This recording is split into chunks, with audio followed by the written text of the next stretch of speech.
I had a dream that one day the Arizona Wildcats would cut down the nets just like they did in '97.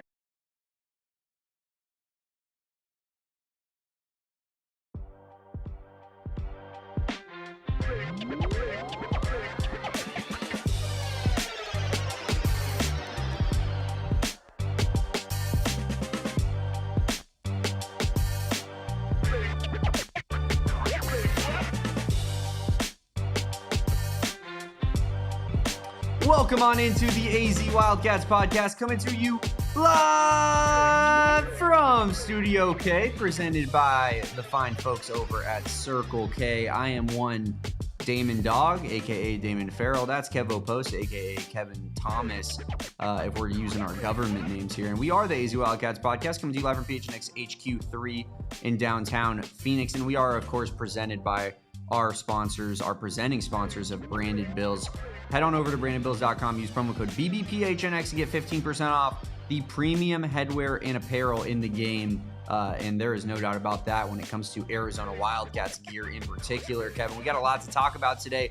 Arizona versus Cincinnati, what to expect as the Bearcats take on the Wildcats on Wednesday here. We're going to preview that matchup, talk about the strengths and weaknesses of the Cincinnati team, get into our tier maker after a big weekend of Big 12 hoops. What's changed? What's different? Who's at the top and who falls a little bit in this week's iteration of our tier maker? And we're going to get into a little bit more of football recruiting. Four-star running back Brandon Smith, once one of the prizes of this Arizona football class going into next year, flips his commitment, is now headed to Oregon. We're going to give you the details on that. But before we get started, Kevin, how was your weekend? How's it going? How are we living on a Monday afternoon here? I had a great weekend. Hung out with our producer friend extraordinaire, Noah. Got into it this weekend. Went out. Actually ended up playing basketball. Rip Noah. Yeah, I know. Drew Petzing's very own Noah Walbrecht. But Sunday, watched the Bears game at a Bears bar out here in Phoenix with some friends that are Bears fans. That was really fun up until the last about 10 minutes of that watch party. But it was a good weekend nonetheless. We are here on MLK Day. Of all days, we are here, Damon, to talk a little bit of basketball and a little bit of football today. But yeah, life is good. Life is good. When you're the unanimous number one team in the country, life is really good. And I guess we could start there, right? Arizona today ranked for the first time this season as unanimous number one overall in the AP poll. And then I believe you have UConn and Michigan coming up right there after them. So love to see Arizona get that unanimous ranking. I feel like it could have easily happened last week. You got, what was it, one vote for Iowa State last week? Yeah, see how two, that, I think maybe. You see how that went, right? So Arizona now unanimous, as they should have been for a couple weeks now. They're playing the best ball of anybody in the country. And I know that sometimes when, I don't know if you've gotten the same response, Damon, but when I've put out there recently, like, Arizona playing the best ball of anybody in the country, right? People are saying like, well, this isn't even the best ball they played this season. And I get that. I really do. But when you're winning, like, look at the losing bug that's going around the top 25 right now, right? Like Michigan, Purdue, Iowa State, like these teams that people were like, well, who's playing better than these guys? It can't be Arizona. Look what the metrics think of Michigan. Michigan was they were able to somehow finish against Penn State, but then were unable to finish against Wisconsin, right? And to me, playing your best ball means winning. And Arizona's doing that more than anybody else in the country, despite not having perfect performances. You got 4 points from Koa Pete and still walked out of Central Florida with a W. I think that is playing really good basketball, right? Winning in spite of the warts, right? Not many other teams in the top 5 are doing that. If they have an off game, they're losing that game. That's just what it is. Arizona is not in that boat. Thank you, Philip, who says unanimous and still disrespected in the media, except for over here at PHNX, where obviously we support our Cats. Monarch or Mo Ranch? I don't know. W. Dude, what is with YouTube in these usernames? Can we go back to like this display names era for a week or two there where they were flipping it? I miss the display names. But W says, my metrics are wins and losses, and damn it, ain't that the truth? But Damon, I know it doesn't actually matter, but do you think that it's nice confirmation that Arizona is finally unanimous number one? No more doubters from the voters. I mean, I think that, it's been pretty clear that Arizona is not, the favorite of some of these voters for a long time, talking about at every halftime report of every single game that the Wildcats play being like, To Seth Greenberg, do you think that the Wildcats are the number one team in the land? No, I got the Michigan Wolverines as my number one squad. It's like, no, they absolutely would love nothing more than for a Big Ten or an SEC opponent to have that mantle as the number one team in the country. But unfortunately, that's not the case. And I think it's become, at a point, Arizona has made it undeniable. So that's, it's good news from that perspective of like the Wildcats have just been so good this season, so dominant, basically perfect, right? That to the point where, you can't deny that they are the number one team in the country at this point in the season. And that's a good feeling. It's a great feeling, right? And I think it's awesome to see a team at this point. You can only play the games that you've played on the schedule to this point. They're fulfilling their potential right now, it feels like. And obviously you have freshmen that are going to have ups and downs this season, but I think the level of play at which Koa Pete has had this year is fulfilling what he was advertised to be.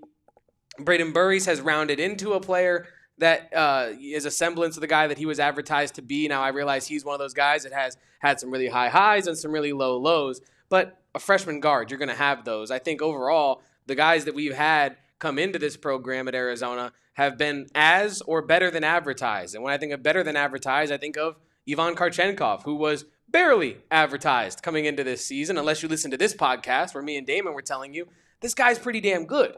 It looks like he could impact winning at Arizona this upcoming season, and sure enough, he starts night one. So, yeah, I do think that it is a nice confirmation that Arizona is working on maximizing their potential game in, game out. Now, speaking of maximizing their potential, we're gonna get into it a bit later, but you got an opponent in Cincinnati that just upset number 2 Iowa State, nearly upset Houston a couple games before that, and if there is a team that I really don't want to face between like Cincinnati, West Virginia, Utah, that kind of like bottom half of the conference in terms of perception, I don't really want to face Cincinnati upon further review. I know you and I have made a lot of fun of Wes Miller, the Tim Burton character that is, and this and that, but upon further review, like this team is pretty damn good, and dare I say, underrated by people like me, right, who are looking at Wes Miller thinking, I don't think he's all that, right? But yeah, I think Arizona has a huge opportunity in front of them at home against Cincinnati to kind of quell that fire that's starting to build for Wes Miller's group. But we're doing this thing this year of the Big 12 tier rankings. We were doing Big 12 power rankings for football, but we felt that this Big 12 conference was just so damn good that, Damon, we had to do a tier ranking. And now, last week, our tiers looked like this. You had Cincinnati at the very depth of the bottom. maybe and you and I were talking about this pre-show, right? Like, I don't think you and I are dummies for having like some teams perform better than where we had them last week when we did this. But I do think we do need a little bit of a womp for having Cincinnati literally separate from the rest of the teams in the conference, and then they go beat one of the teams in our S tier, Damon. So I would like to not a huge apology, but I'm sorry I was not quite familiar with your defensive game, Wes Miller and Baba Miller, right? We weren't wrong, Kevin. We were just early. All we got to do is wait. Cincinnati will end back up there at the gutter of the conference. No, I do think that when we did that, we did it a little bit more tongue in cheek of just yes, like we did. Wes Miller is a dead man walking when it comes to, that program. And maybe that was a bit premature, right? Like maybe that in particular was a take that, is a bit over the top, right? And I do think that Cincinnati, like, they clearly have a pulse. They absolutely have a pulse. They absolutely do. They go beat Colorado. They follow that up by beating Iowa State, who's a top 10 KenPom team. And now they play against Arizona, who's number 2 in KenPom. So yeah. I do think that like Cincinnati is a team that you have to take more seriously than maybe some of those other teams that are at the lower portion of the Big 12. But I also think that Arizona should pretty handily beat them, and this should be one of those games where I think that you have a Kansas State style lead on the team, like where you're like, yeah, I mean, it's semi-close, but this is, essentially a double-digit point game for the majority of the game here. Sam Alberts is right. What is with you and me and just consistently, perpetually doubting these Cincinnati Bearcats squads, whether it's Sari Sorsby or Wes Miller? That's a tough look. We got to get that. We got to get I'll that tell right. you what. Enjoy the freaking, what do they call it? The crown, Cincinnati. Enjoy the crown, Wes Miller. Are we really wrong when they're playing in the crown and Brendan Sorsby is throwing up all over himself against every team that's decent on Cincinnati's schedule? Makes you think.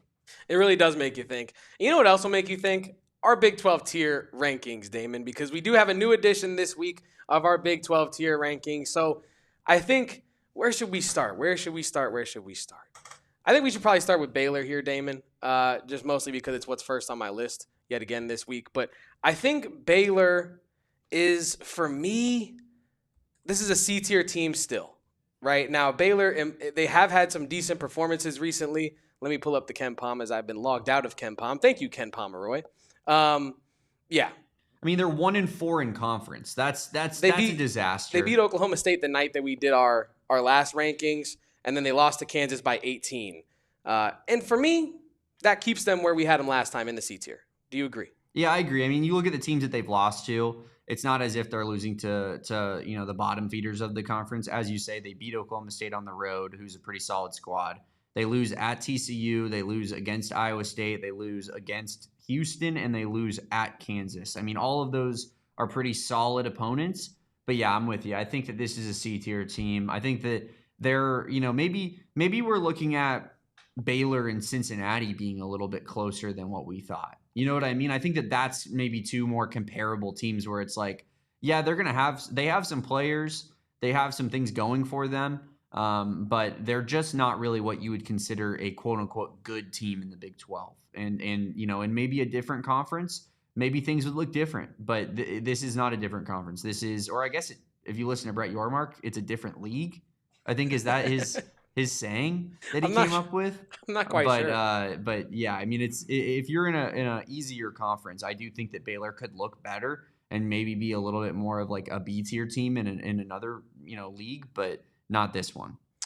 Houston, Damon. Houston, this is an S-tier team. We don't have to do too much waffling on it. I think they're going to stay right where they were last week in that S-tier. They defeat West Virginia since the last time that we spoke, and they also blew out and embarrassed Arizona State. I mean, I think that game was 30-5 at one point, Damon. Houston's playing great basketball. That's exactly what's happening. 103-73 final score. Unbelievable blow. And that's with ASU only losing that second half by 3 points. Yeah, man. Unbelievable. Houston's playing great basketball. Kelvin Sampson's coaching his ass off yet again. They have an incredible roster. Chris Sinak, Kingston Flemings, their freshmen are performing. Houston, that is an S-tier school. Now, as we get back into this list, BYU, Damon Dog, where are we going to put the BYU Cougars? Man, so I spoiler alert, I peeked at your rankings a little bit. Obviously, BYU takes an L at Texas Tech.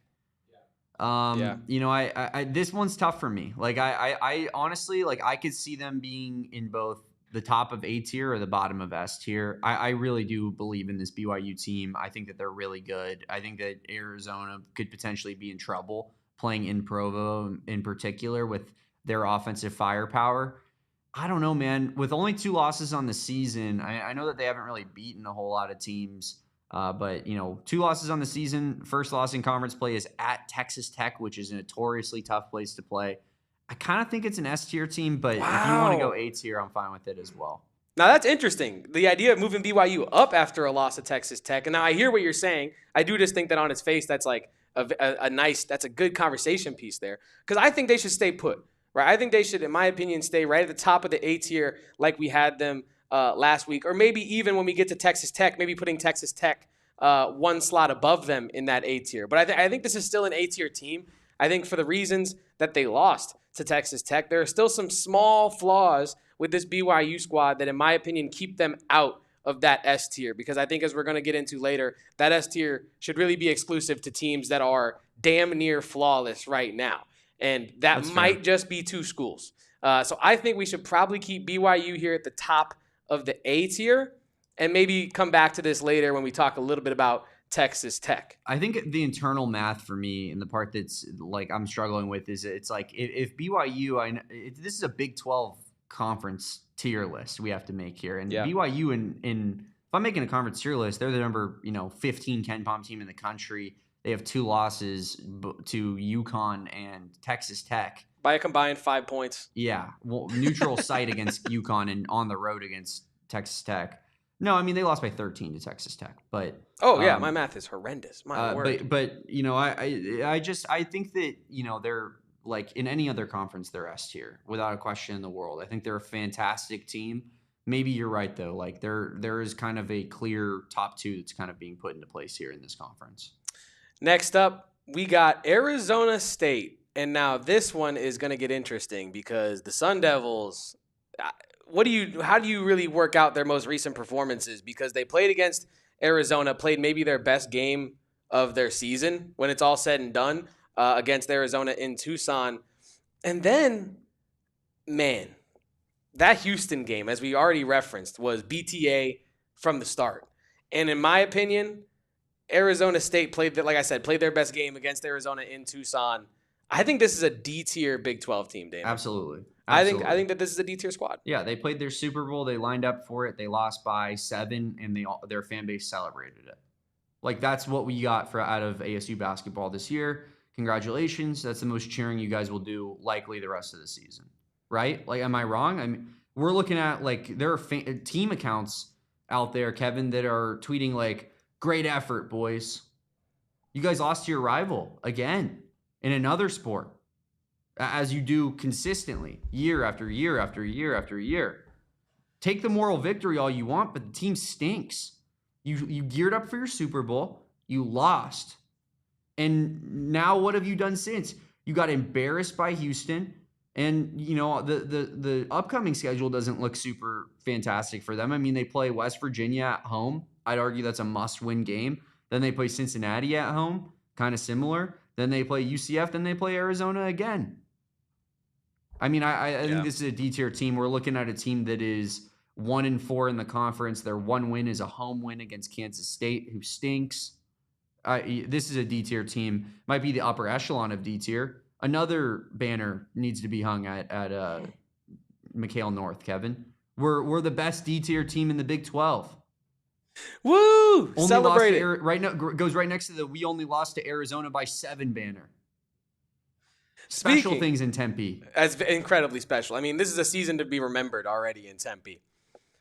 Speaking of banners and being remembered and actually good basketball, we have the Arizona Wildcats. And we don't need to spend too much time on where we're going to rank them because they're, spoiler alert, stand right at the top of the S tier. 18-0, undefeated, unanimous, number 1 team in the country, the Arizona Wildcats. There is no team that should be above them in these rankings. But this Arizona team, Damon, is balanced. They're dangerous. If you ask Jerome Tang, they're pick your poison, and they're all poison.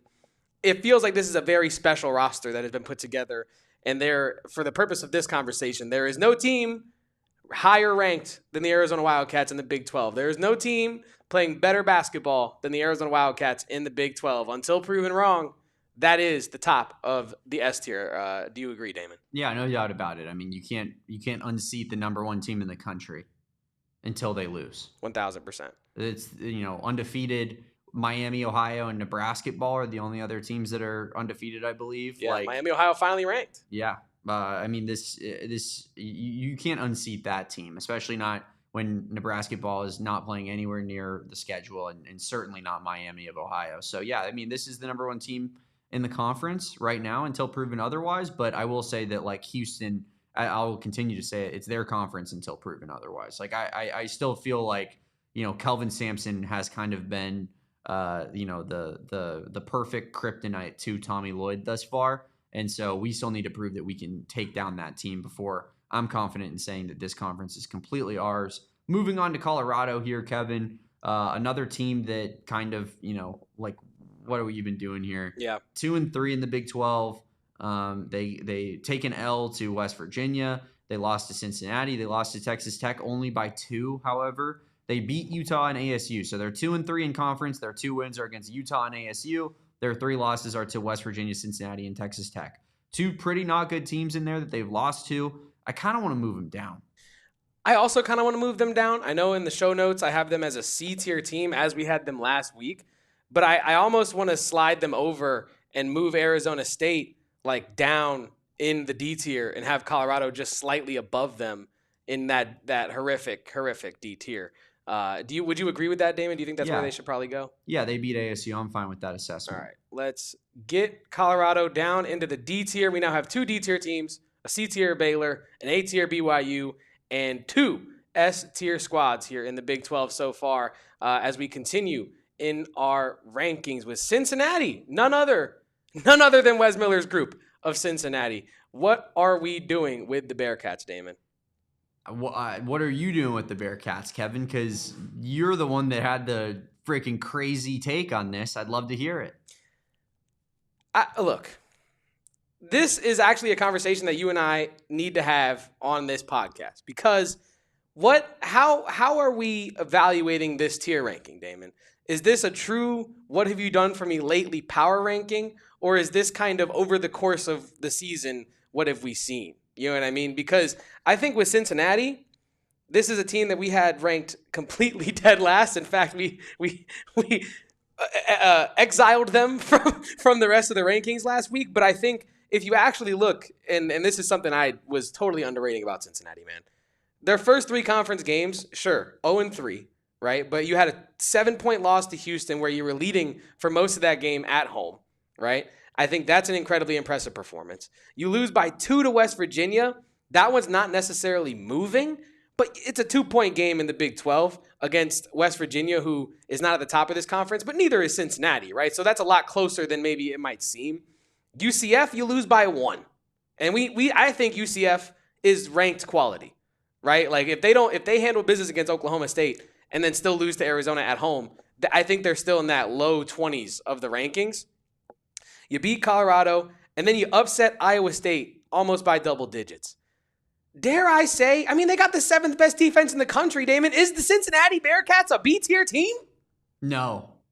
What are they to you? A C-tier team. C for Cincinnati, you know I can get behind some alliteration. Yeah, I can't put a team that is so low in offensive efficiency in the B tier, Kevin. I mean, their effective field goal percentage is 244th in the country. They're 316th in 3-point percentage, 355th in free throw percentage. They are horrible at putting the ball in the basket. Absolutely horrible at putting the ball in the basket consistently. And I'm sorry, but unfortunately, for me, like that was also part of the reason I think we put it. Now that you're working it out right now, we put them over on the side so that you could actually see Cincinnati's logo on the graphic. Because as I'm making this graphic happen here, we're just going to have to put Cincinnati over here on the right just because their logo is dark black. And I will have to get an alternate logo for Cincinnati going forward because they do deserve to not be so separate from the rest of the class. But yeah, this is a C-tier team, Damon. I am with you on that. I think I'm being a little bit overreactive to their most recent win over Iowa State. But I do think it's genuinely notable that this Cincinnati team has the 7th best defense in the nation, not just in the conference, in the nation. And not only that, they just upset Iowa State at home, and they played Houston. They gave Houston one of their biggest challenges this year as well. So and we're going to get into this in the later segment of this podcast.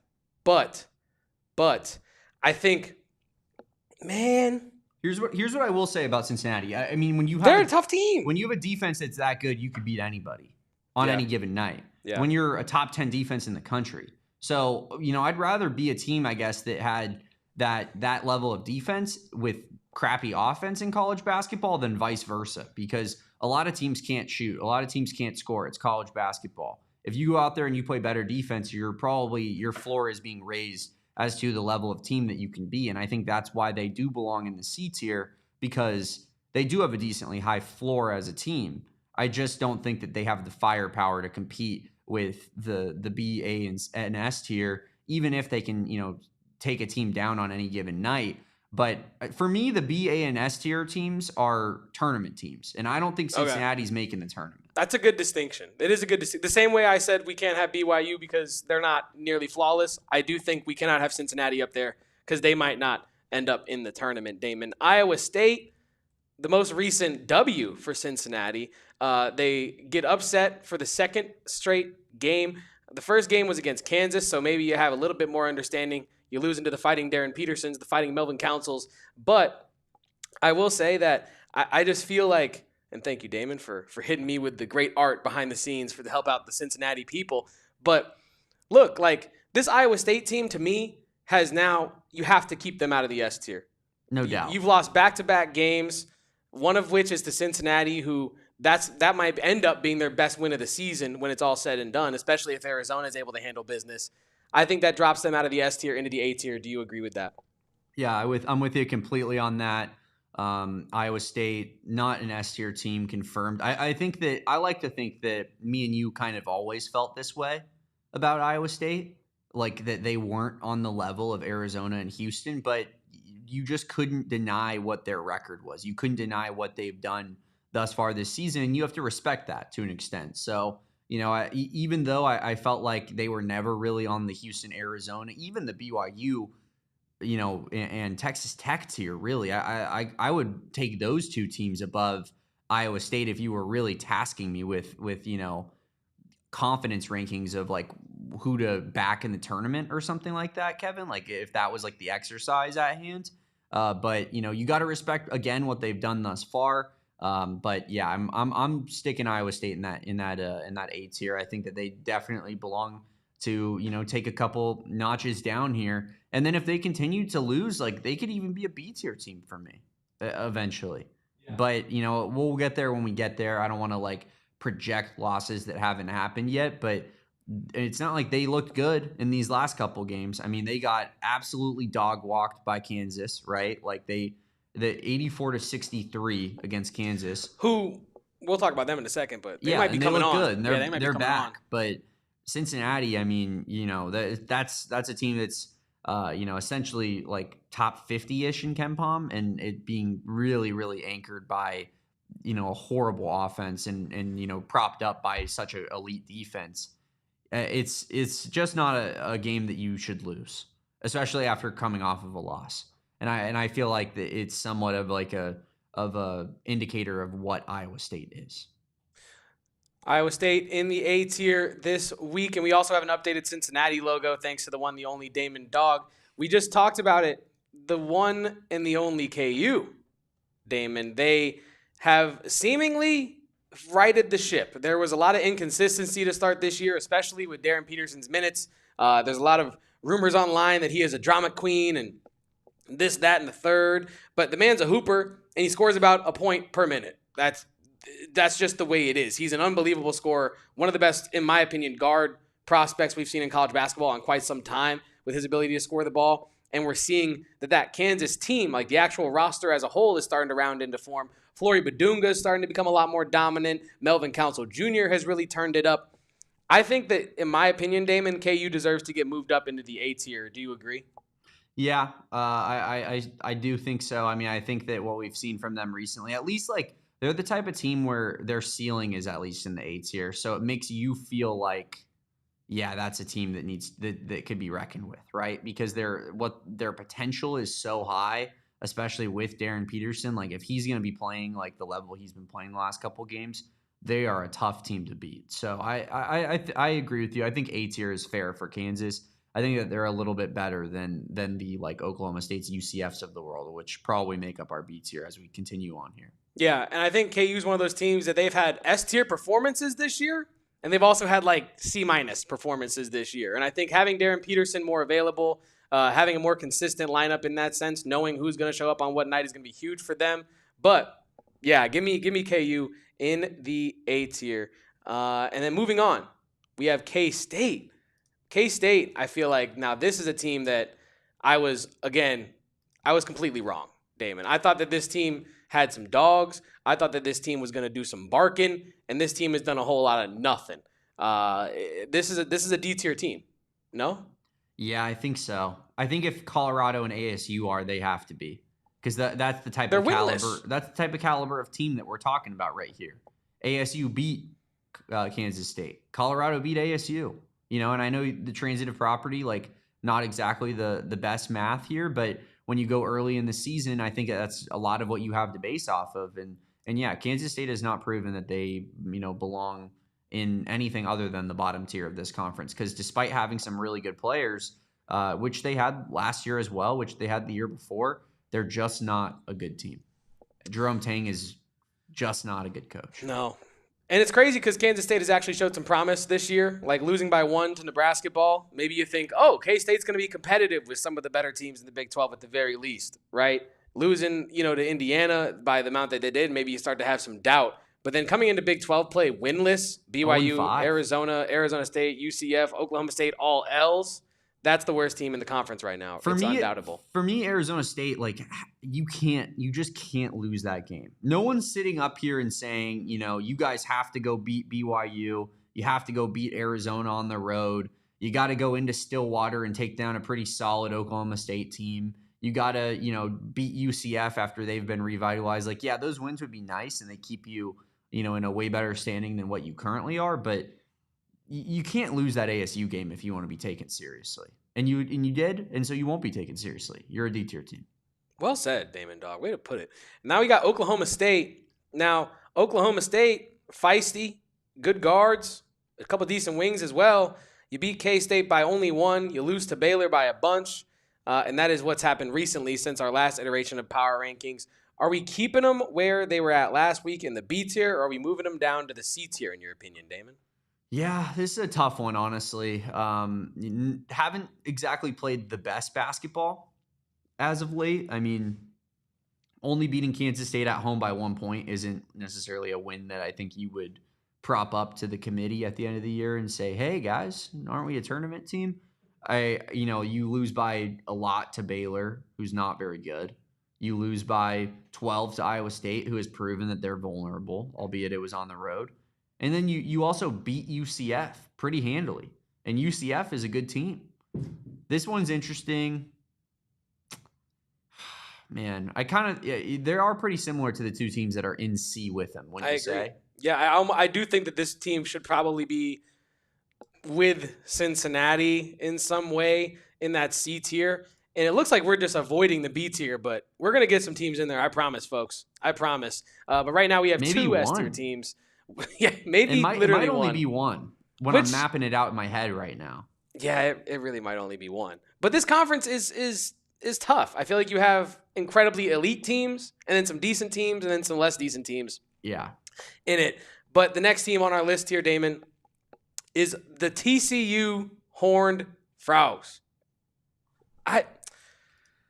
TCU blew it. Yeah, they kind of blew it. Right? They lost to Utah.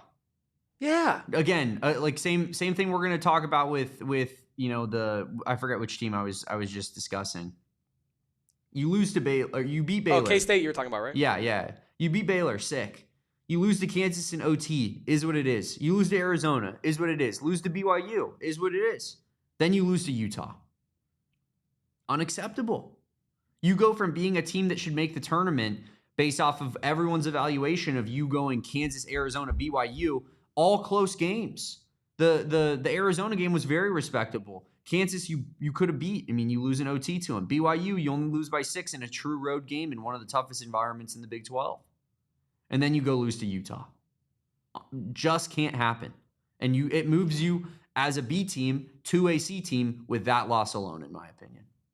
I agree. You cannot be 1-4 in the Big 12 and I think be any higher than the C tier, regardless of your actual level of play, which I think is what's keeping TCU in the C tier, is the fact that we know this team is decent. We know this team is well coached. This Arizona squad has went to war with TCU already this year. So we know that's at least a C tier team. But the performances, like you said, don't necessarily dictate that they have to remain in the B tier just off the fact that we think that they're decent and well coached, right? So TCU, C tier.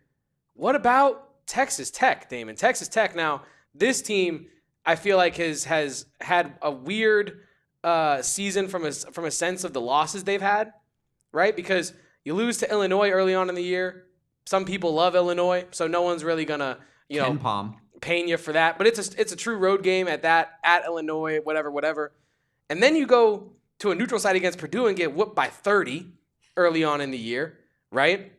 But we know how talented they are. And so you're thinking, well, surely they beat Arkansas at a neutral point, right? No, you lose to Arkansas. But then you beat Duke. And then you lose to Houston by 4. And now you're on a 3-game win streak. Colorado, check. Utah, check. BYU, check. 4-1. 4-1. I think that this Texas Tech team is in the A tier, Damon. Do you agree? I agree with that. I think Texas Tech belongs in the A tier. They're every bit as good of a team as BYU. They just proved maybe that they're even better by beating them, right? And I think that Texas Tech environment, that Lubbock environment, is going to help you out a lot. But yeah, Texas Tech has the star power to go toe to toe with any team in the country.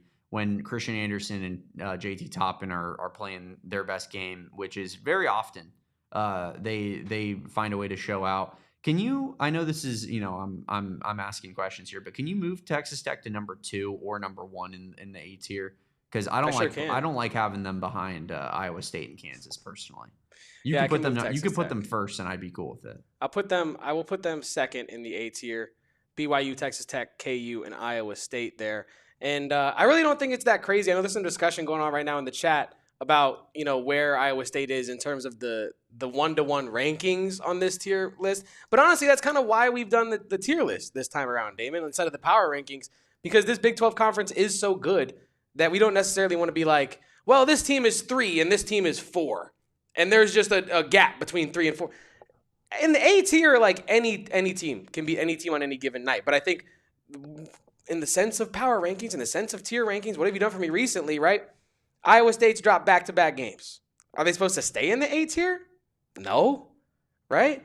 And then if you look at the teams above them in the A tier, KU's one of the teams that beat Iowa State. So do you want Iowa State above KU? I don't think so, right? BYU only has 2 losses out of conference. They're like, I don't.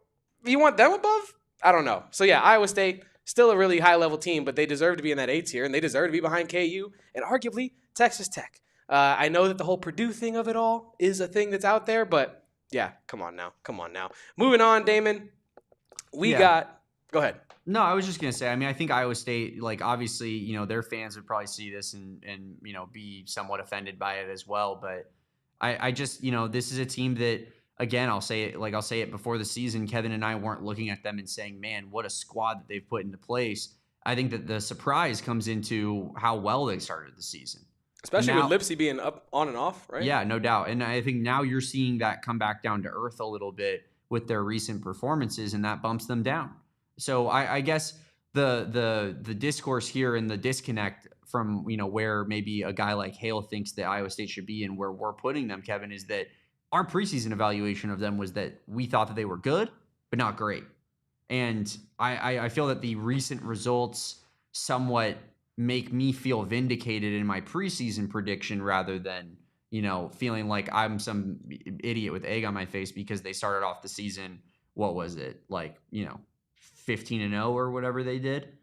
I think they're really good, 16-0, but losing to Cincinnati, I mean, you got to go down. You have to. You got to go down. You absolutely got to go down. UCF is the next team on our list, and this is the one team in the conference, I think, that belongs in the B tier. Damon, they go UCF doing the Will Smith gif, looking around, being like all by himself in the B tier. B tier is pretty empty.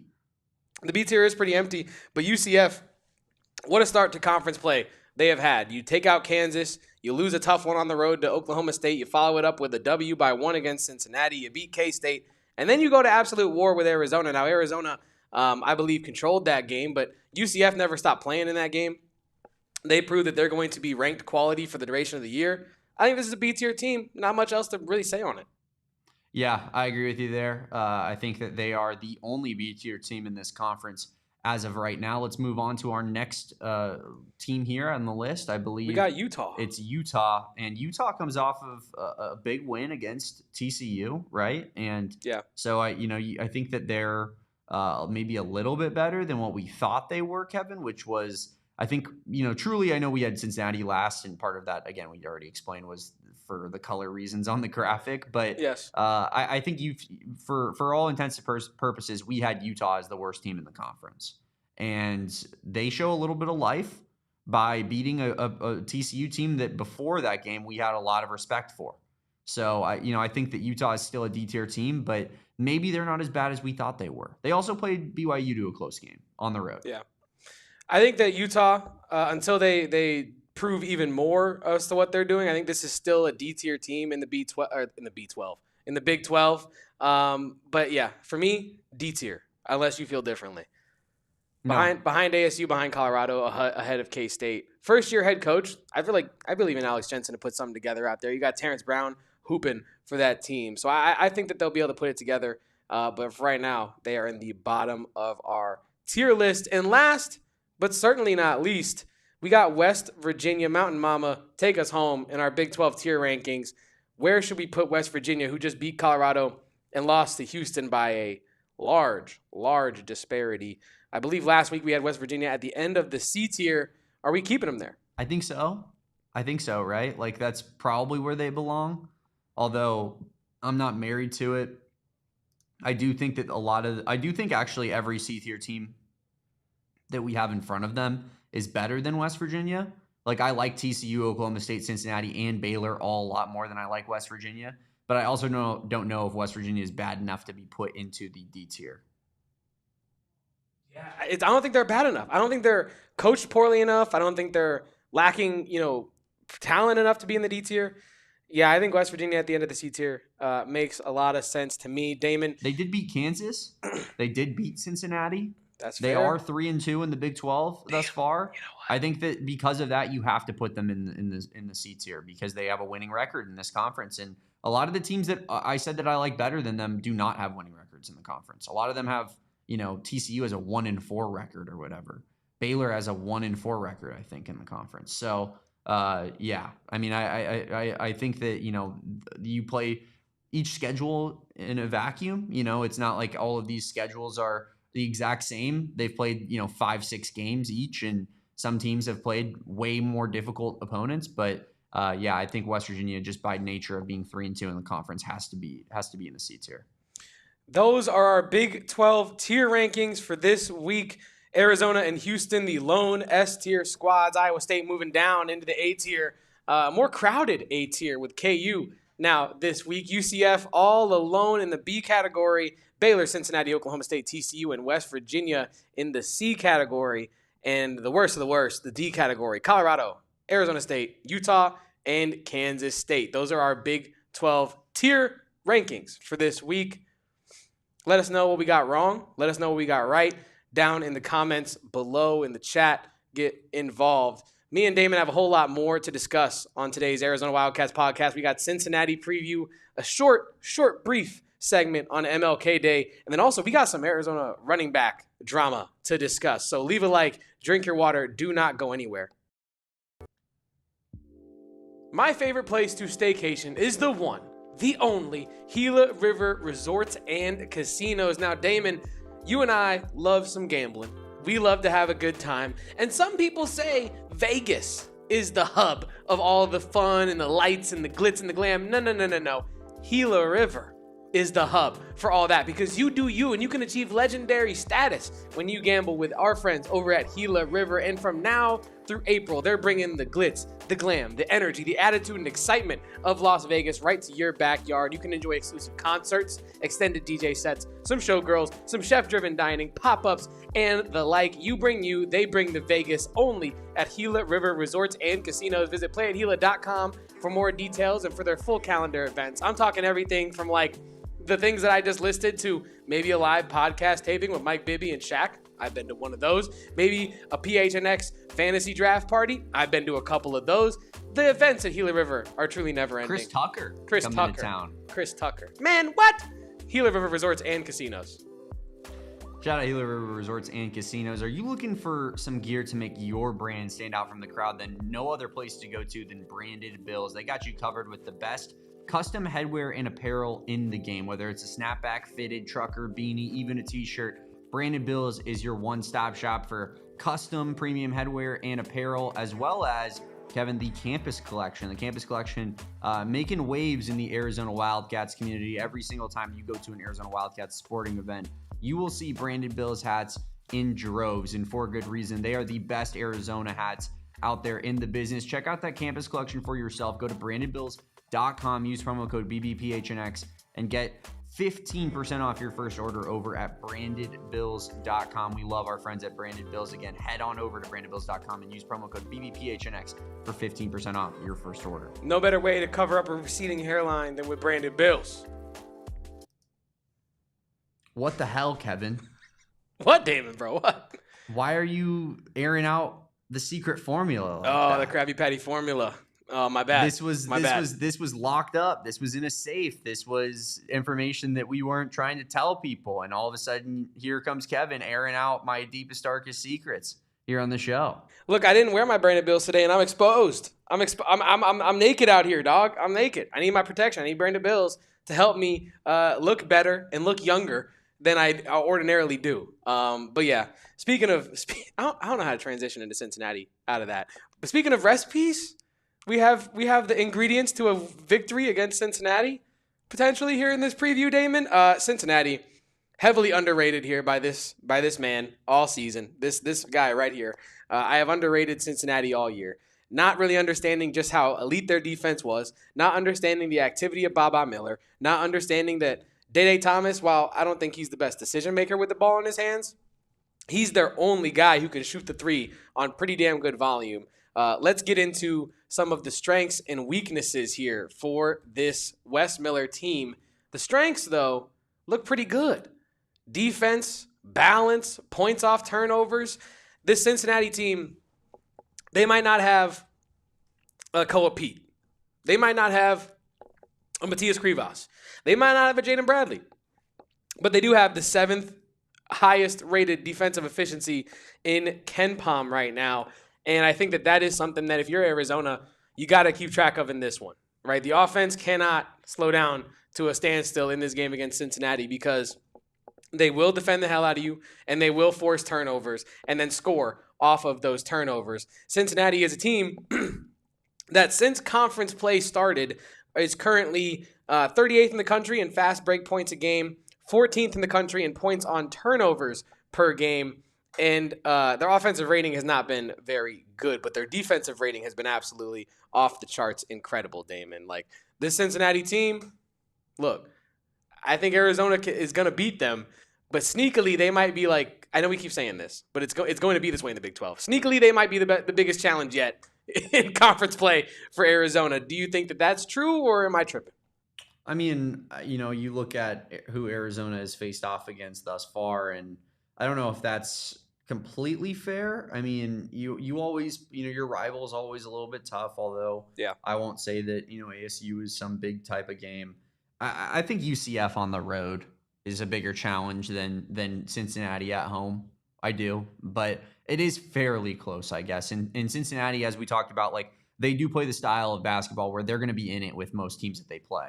It's hard to blow out a team that plays elite defense because typically your offense is not going to score enough to, garner a blowout. So that's where I think that this game is, interesting and, very much Arizona should take it seriously. And it will be fun to see like that type of style go up against a Wildcats team, because I'm not sure we've seen that type of team yet this season. The defensive juggernaut who isn't really that great at offense, but can defend like any team in the country. It's almost like maybe seeing like a Houston, great value Houston before we actually get to play Houston. And maybe it can help prepare this team for maybe some of the more high profile games that they have down the stretch of the season. What does Houston, or not Houston, you got me thinking about Kelvin Sampson, and now I'm having nightmares. What does Wes Miller's group do wrong?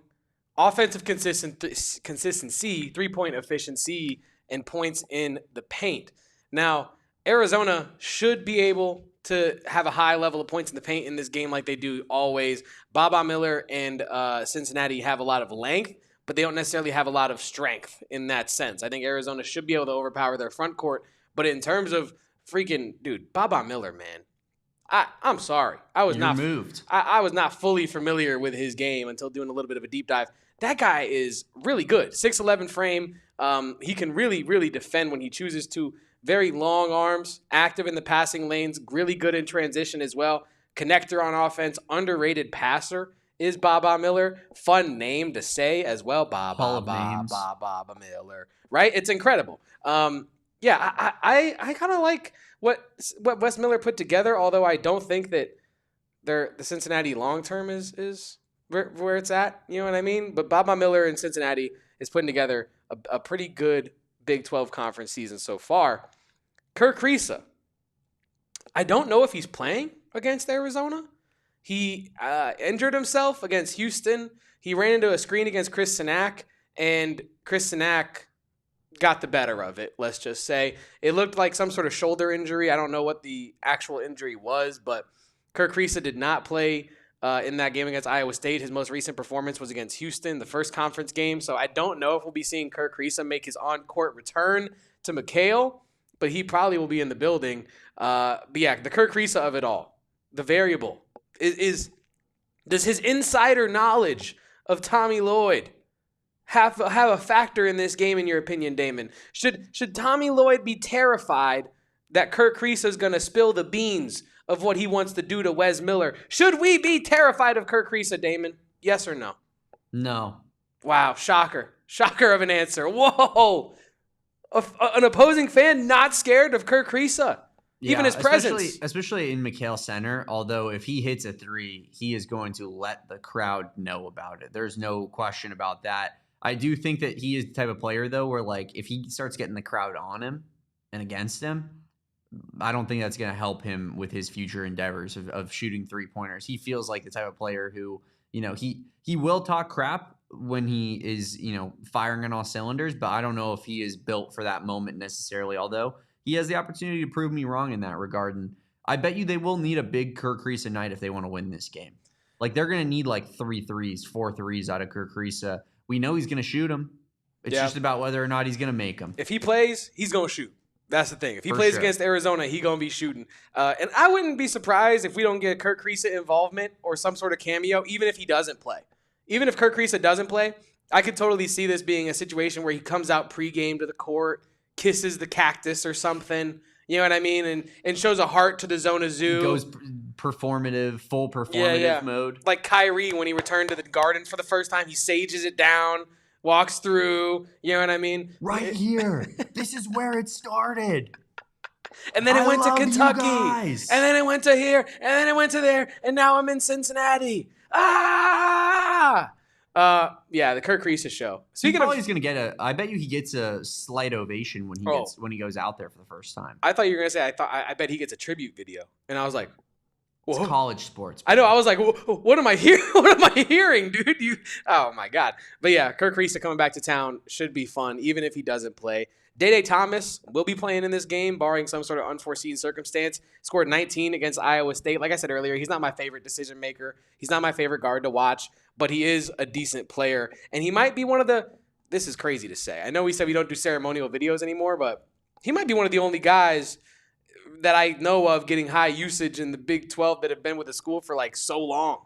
He's been there 3 years. It feels like an eternity now in the modern age of college sports, where even the guys that are staying 3 years spend their 4th year somewhere else, right? This guy's spending his 4th year at Cincinnati. So shout out to Day Thomas for some loyalty on that front. But shout out to everybody in this chat, all 75 live of you guys. Please leave a like if you have not already. Please subscribe to PHNX YouTube channel. We're trying to hit 50K ASAP like Rocky. And look, we got a pregame show for this very game coming up on Wednesday at this point. So if you want more Cincinnati preview from these two, make sure to tap in half an hour before tip-off. Damon and I will be actually breaking down this game even further. Predictions, keys, any updates going on, we will have it for you. And that game is at 9 p.m.? Is that true? Is that Central Time? Is that Cincinnati time? I'm checking for us right now because that would be an absolute disaster. My heart just broke on live air. Oh, no. It's at 7 p.m. That is Central Time. Central Time coming through clutch. So we'll be live at 6:30 for our pregame show. Make sure you guys are there for that. Full preview, Arizona versus Cincinnati, and lead up to opening tip. Then, of course, we'll be going live for post-game coverage 10 minutes after that final buzzer sounds. Kevin, Damon, and of course, Saul Bookman live from the McHale Center floor. Going to be an absolutely electric time. Make sure that you guys are here and locked and loaded for that one, Kevin. We're going to finish out this show by getting into a little bit of Arizona football recruiting news. Brandon Smith, 4-star running back, has flipped his commitment. All the details around the corner here on the AZ Wildcats pod. If you have been in an accident or had a serious injury, there's only one number to call, 602-783-8841. And when you call that number, you will get directed to the husband and wife law team, the one, the only duo of Mark and Alexis Breyer. Now, this law team, they bring a bunch to the table. Not only do they bring good vibes if you've seen any of Mark's social media content, but they also bring results. They're one of just 1% of Arizona lawyers certified at the bar level with specialists in injury and wrongful death litigation. That is correct. And with the husband and wife law team, you have access to your attorney at all times, never having to play phone tag with the husband and wife law team. You call that number, you get results right then, right there. Call your paralegal, schedule a time with your lawyer, and know that you will have the support that you need. So if you've had a serious injury, call the husband and wife law team first at 602-783-8841 or visit the link in our show notes below. Shout out to the husband and wife law team. We, of course, love to have them on in as a sponsor. I also got to tell you guys about our friends over at Arizona Lottery. Now, they have a new multiplier scratchers that are going on, Kevin, and it's the perfect way to add to your life. Multiplier scratchers from the Arizona Lottery, you could multiply the good things like vacation, relaxation, and celebration, because with over $270 million in prizes, you could win big to do more of the things that you love. Multiplier tickets start at just $1 and have prizes up to $5 million. So get in on these multiplier scratchers now before it's too late. Arizona Lottery always doing things seasonally, right? So these multipliers won't last long, but they do have $270 million to give out in the process. I know I got to get in on it myself, Kevin. Struggling a little bit with the finances. What do I need? A little bit of Arizona Lottery, some of these scratchers with the chance to win $5 million. With access to over 3,500 retailers across the state, you can play whenever and wherever you'd like. Shout out to our friends over at Arizona Lottery. We're back on the AZ Wildcats podcast. Damon, Fairall, Kevin, Thomas. Appreciate everybody for being here. Please drop a like on this video and subscribe to the channel. As Kevin said, we are on the road to 50K. We are almost at 49K, and we are going to keep running that up. Of course, if you haven't become a diehard yet, please do so. You get a free t-shirt when you sign up. You get access to our membership Discord here at PHNX Sports. Kevin and I trying to up our involvement in that diehard Discord. Just kind of talking Arizona Wildcats athletics with you guys at all times, but the buck does not stop there. It also includes Diamondbacks Discord, Sun Devils if you want to go talk crap, Suns, Arizona Cardinals, which I think on a day like today, like that is what you have the Discord for. Let's all laugh at the Detroit Lions for picking up Drew Petzing. The Discord's incredible. Guys, be a part of it. And in the meantime, when you sign up, like when you get that access for it, you get a free piece of apparel. So you can get that Redline t-shirt as your free shirt when you sign up to become a diehard. So yeah, go do so today. Come talk ball with me and Kevin in the chat. Appreciate everybody for being here on this one. Kevin, we do have a bit of a situation here. So it was reported late last week, thrown under the table that Arizona would be receiving a decommitment from one Brandon Smith, who was a 4-star running back from the Fresno, California area.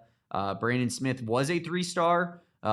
He committed to Arizona right around the same time that Oscar Rios did. I remember there was some kind of, in accordance posts between the two of them, where they were, trying to recruit others to come to Arizona. They were talking about, essentially being those two being like the future of the backfield at Arizona.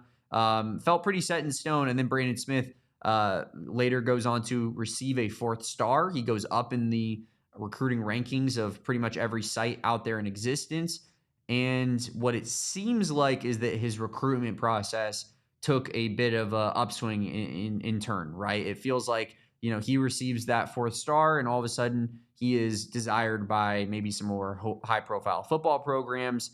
To put it lightly, Kevin, it seems as though Brandon Smith used a illness or sort of medical issue in his family to help get out of the letter of intent that he had signed with Arizona, because he had signed his LOI and was planning on attending the University of Arizona. And once you sign that LOI, you are locked in with that school unless you are released from it.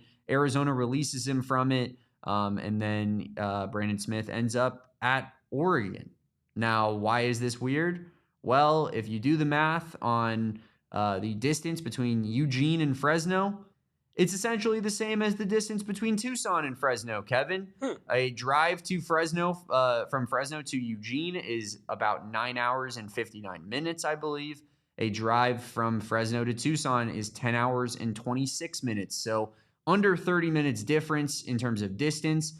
I think it was kind of somewhat advertised to Arizona fans as, look, we're making a decision for our family here, want to be close to home. And, I think the assumption would be Cal, Stanford, maybe UCLA, maybe USC even.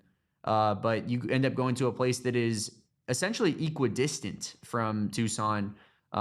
Feels like the opportunity of Oregon arose here, and Brandon Smith wanted to take that opportunity. I think the last sentence that you just said there was the whole of it, right? Like, as he said to On3/Rivals, this is a quote.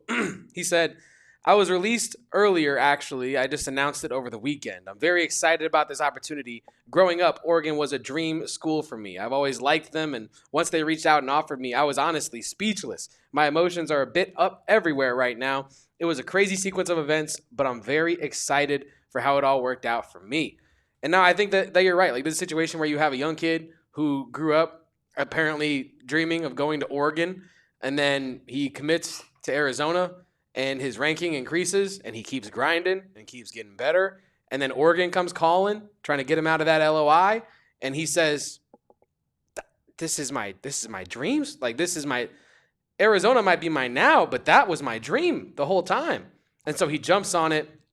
And I know less than you do about the whole the how and the whatnot of how he got out of that LOI. I know less than you do about that. So I don't want to get into the whole illness and all that because I don't know enough to talk about it. But essentially, from Arizona's perspective, it does not behoove you to keep a player that does not want to be there against his will. So even if Arizona looks at the reasoning that they were given and says, I don't know about that, you're going to end up at Oregon, and that doesn't really get you any closer to that said family member who is dealing with a problem. Arizona is like, it doesn't help you recruit in the future when you're keeping players against their will, essentially. So I think that releasing him from his LOI is the right move from the Arizona perspective. It just really sucks when you hear reasonings like that and you want to take the side of the kid, right? You want to take the side of the family and say, guys, we get it. Serious stuff going on. Take care of what you got to take care of. But then it's almost a slap in the face when it becomes clearly not that reason was the reason that you ended up flipping your commitment. You wanted the better opportunity of going to Oregon, the football school, the NIL that comes with it, wearing the uniforms. Like, that's what you wanted, which is fine. But I think that you need to be more front-facing about it instead of trying to kind of hide behind this very legitimate excuse. That is fair. And I think in terms of another addition as to why he loves Oregon so much is he believes that it's a quicker route to the NFL for him. Like, he was quoted as saying, unless you never play. Yes. Another thing I like is that how every year Oregon keeps sending more of their players to the NFL under Coach Lanning. The coaches there are very intense, blah, blah, blah, blah, blah. He also went on to say, "I love the way they play 3-4 backs a game. Everyone in their running back room, pardon me, contributes, and that's definitely my goal too." But I feel like, doesn't Arizona also use a ton of backs when it's an option to them, at least under Seth Daggy? I feel like a lot of people got touches this year in that running back room, and if he was able to show his level, I feel like he could have got a ton of touches for Arizona. This is a guy who played two ways in high school. He was getting recruited as a safety as well, right? And then most schools just liked him better at running back, and Oregon does as well, and hence why we are here. But yeah, this is very tough. You lose an incredible athlete, right? One of these like 3-sport guys in high school who's track, football, but he's playing both sides of it. So to me, that's like 3 different sports. You're playing 2 sides of the ball and a different sport. That's kind of crazy. But this is a big deal. And I think to lose him is unfortunate. But as Sam Albert says, I think it shows that Arizona is moving in the right direction. If you're having guys that the biggest schools in the country, the ones that are trying to win the national championship every year, where it's CFP or bust in their fan base, if they're trying to steal your players, you're doing something right.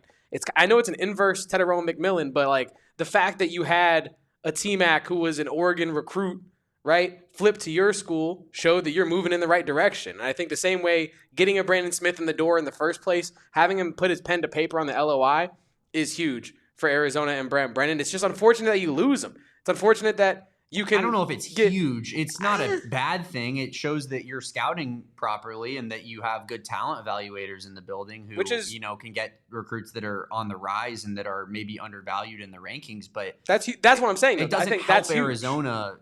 It's not helpful to Arizona that he leaves. Now you're this late in the cycle. You bring in Antoine Roberts from Marshall, seemingly probably now that we know all of this as a replacement, especially knowing that Brandon Smith says that he was released from his LOI a while ago.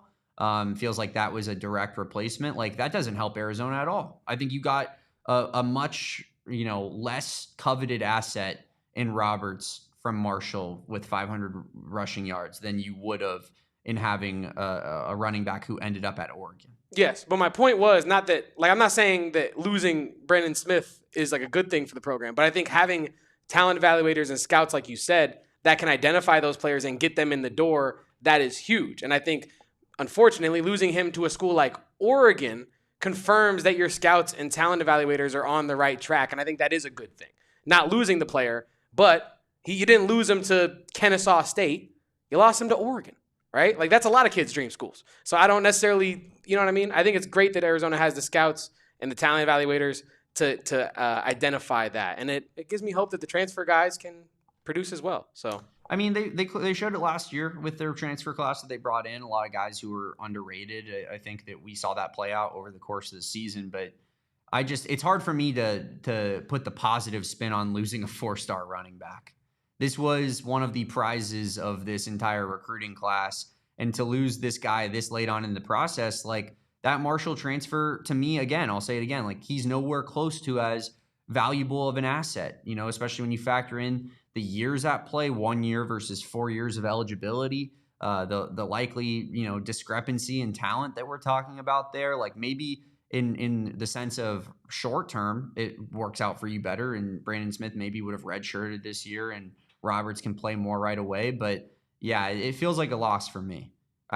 This feels like something, you can be praised all you want for being able to evaluate talent, but if you can't acquire that talent, it means nothing. If you can't convince the kid, hey, no, this is the spot for you, you have a much easier path to playing time, which is, when you're the star running back, the path to bigger NIL pools is larger than if you're like the third string at Oregon. Like, I think that, there's a lot of things I can say here where I just feel like this, like, it just feels like a big loss to me. And the way in which it went down feels pretty dirty, and I hate it. And that's what college football is. That's what college sports has become. But, yeah, it's just a very unfortunate scenario. I would imagine that Alonzo Carter and his leaving to Sac State has something to do with this as well. He probably was... given that Alonzo Carter is a Northern California guy and Fresno is kind of in that central to Northern California range, like I bet you Alonzo Carter was, the big part of the reason that connection that he was going to come to Arizona, and then losing that RB coach, there's less reason for you to go to Arizona when you're being offered more money at a bigger football school like Oregon. So I think that played a big process in it. I think if I'm just going to grandstand for a second here, like I just want to be told the truth. I don't care if you want to go to Oregon over Arizona. I think a lot of kids would do that. You mentioned there's a lot of kids that their dream school is Oregon. They want to put on those uniforms. They've grown up, essentially our whole lives almost. Oregon has been a like powerhouse school. Now, in these kids' lives, when you factor in that they're 18 right now, Oregon has 100% been one of the 10 schools that has been at the forefront of college football for some time. They stars after stars, Heisman's, candidates after Heisman candidates. Again, it makes perfect sense. Just don't tell me that it's because of a very legitimate reason because you want to go to Oregon. That's cool. Let's just be real about it. And I think, Arizona fans, myself included, would feel a lot better. I love that, Damon. I love that you shared that with us, Damon. I love that you grandstanded for a second because you weren't wrong. College football is a dirty game with a lot of dirty players. The dirtiest game. And you do want to be just told the truth. But today, shall we end the show on some positivity, Damon?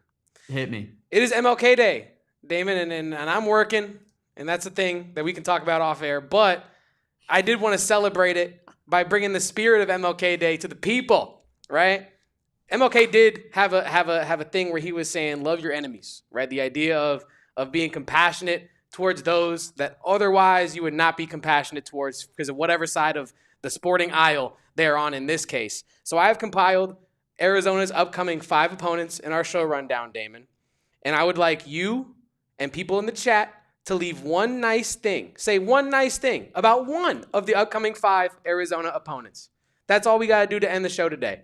We can't do that until we've said something nice. We can't end the show until we've said something nice. Okay. Number 1, Wes Miller. He has a pulse. Nice. Fact. These are facts.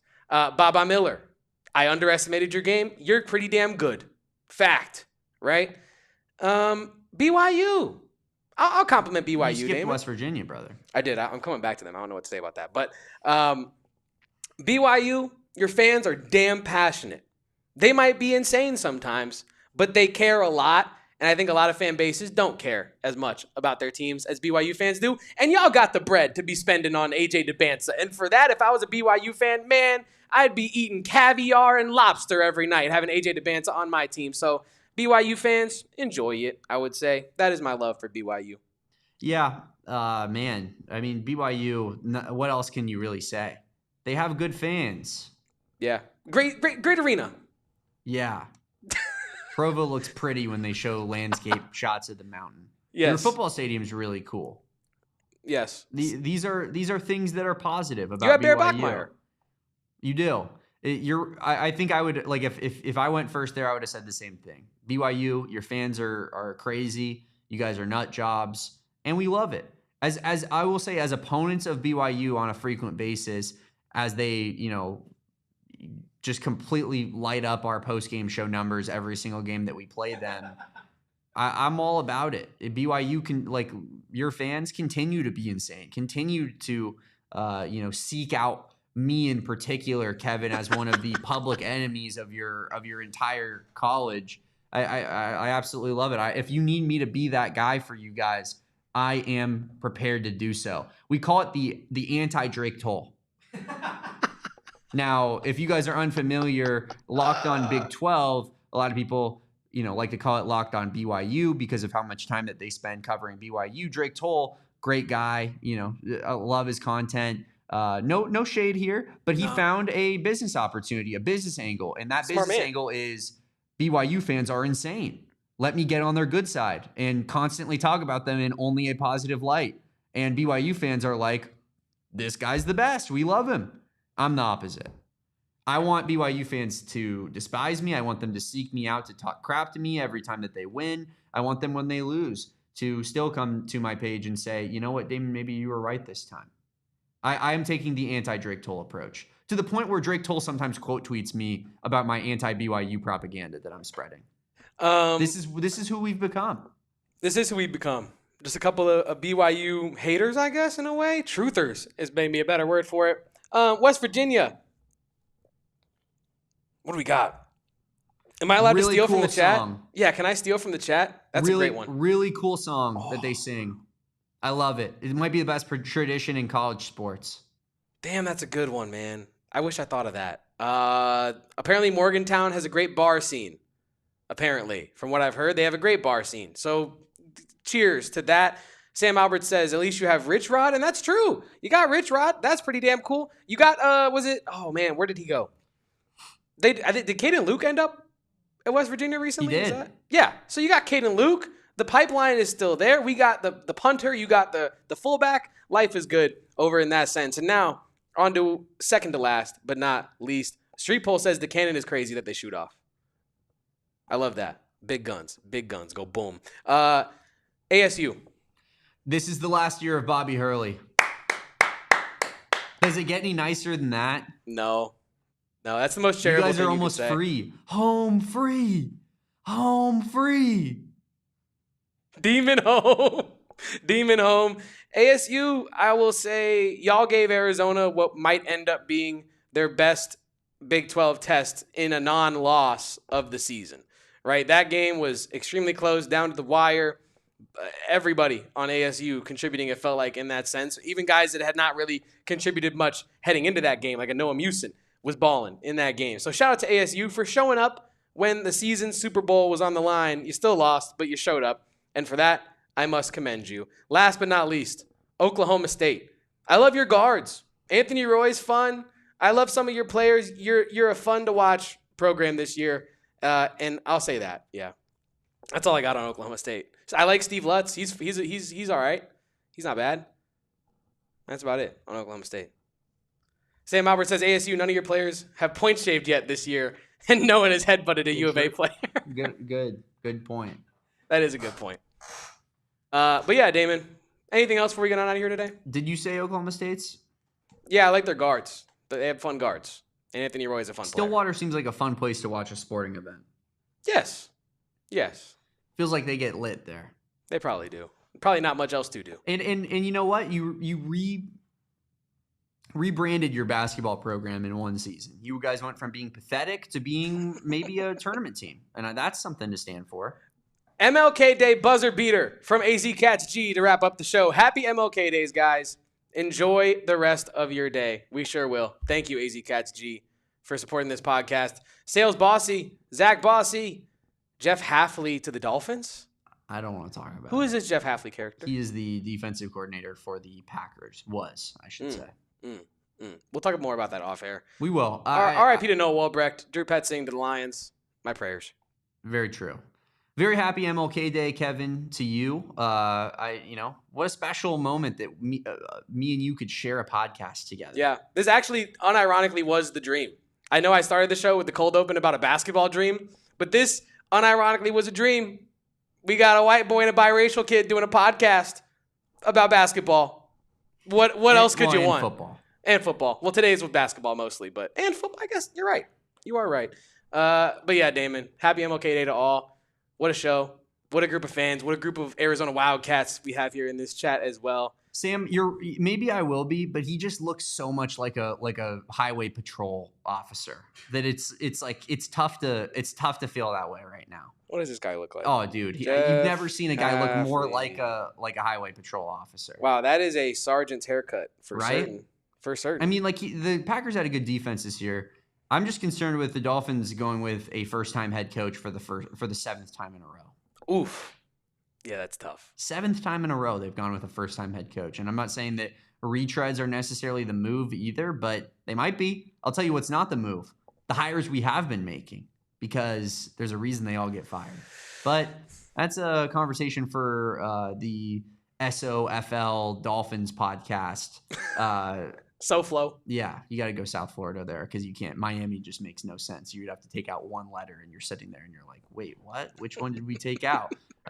That's a conversation for the ALLCITY folks as well. But appreciate everybody for being here in the chat. Great show today. Of course, running you down with the updates, strengths, weaknesses on the Cincinnati basketball team. Upcoming matchup versus the #1 Arizona Wildcats. Kevin and I are going to be live for pregame coverage starting at 6:30 on our channel here on Wednesday. And of course, we'll be giving you postgame coverage 10 minutes after that final buzzer sounds. So make sure that you are locked into that. Subscribe to this channel so you don't miss it. Like this video if you haven't done so already. And we will catch you next time on the AZ Wildcats podcast. Again, off tomorrow, back on Wednesday for Arizona versus Cincinnati. Appreciate everybody for being here in the chat. Again, like this video. Like I said, follow me at Damon Dog.